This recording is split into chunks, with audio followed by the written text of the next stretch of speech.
Belly and Happiness Life, mga ka-life change. So for today's video, para ito sa lahat ng mga OFW sa ibang panig o saan ka mong bansa naroon.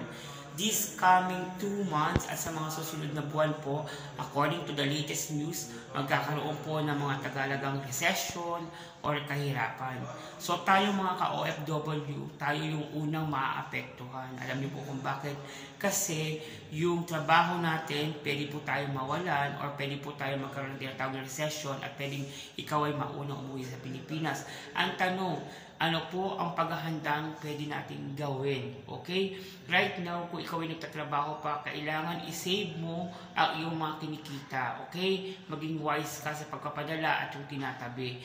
At make sure na pag example, nagkaroon mo ng recession, yung pera mo makukuha sa kumpanya o yung tinatawag na service benefits or end of your payment is maging maayos ang iyong pamamalakad kasi ito yung magiging bala or puhunan mo pag uwi ng Pilipinas para mag-start up ka ng bagong pamumuhay. So, kung ikaw ay hindi nakapagpundar noon, sigurado medyo mahihirapan ka kasi magbabayad ka ng apartment, magbabayad ka ng bahay, tubig, kuryente, may mga bills ka pa sa iyong pamilya.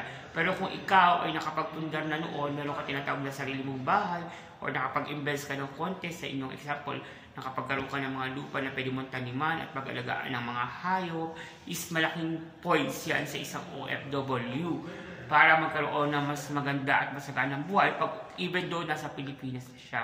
So sa ating lahat guys, ang sinasabi po natin is kailangan maging wise tayo.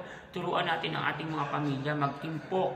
Ano ba yung pag-impok? Magtabi ng mga example, mga stocks sa kusina na personal or gumawa tayo ng paraan na mapakinabangan natin ang ating kapaligiran. Example, magtanim tayo, mag-ipot tayo ng mga buto or na pwede natin itanim or mag-alaga tayo ng mga hayop na pwede natin kainin for food sustainable. Dahil sa mga susunod na panahon at susunod na araw at month, is magkakaroon ng tinatawag na pagtaas ng bilihin. So kung hindi ka makakapag-impok today, sigurado ako baka hindi magkasya ang iyong budget. So sa mga ka-OFW po dito sa iba't ibang panig ng bansa, kailangan po maging wise tayo at maging keen observer sa mga nangyayari sa kapaligiran. Okay? But still, sabi nga natin, we need to go to pray, trust the Lord for everything what happened. Kasi alam naman natin na mangyayari na yung mga bagay na to nakatakda, nakasulat. But the good thing is, may magandang plano ang Diyos sa buhay ng bawat isa. At doon tayo mag-focus sa plano ng Diyos na kung saan maligtas tayo at magkaroon tayo also ng magandang buhay dito sa lupa. Okay? So to God be the glory to all of you and God bless. Don't forget to click subscribe with notification bell only na para updated kayo sa mga upload natin mga video dito sa Life Change OFW Journey.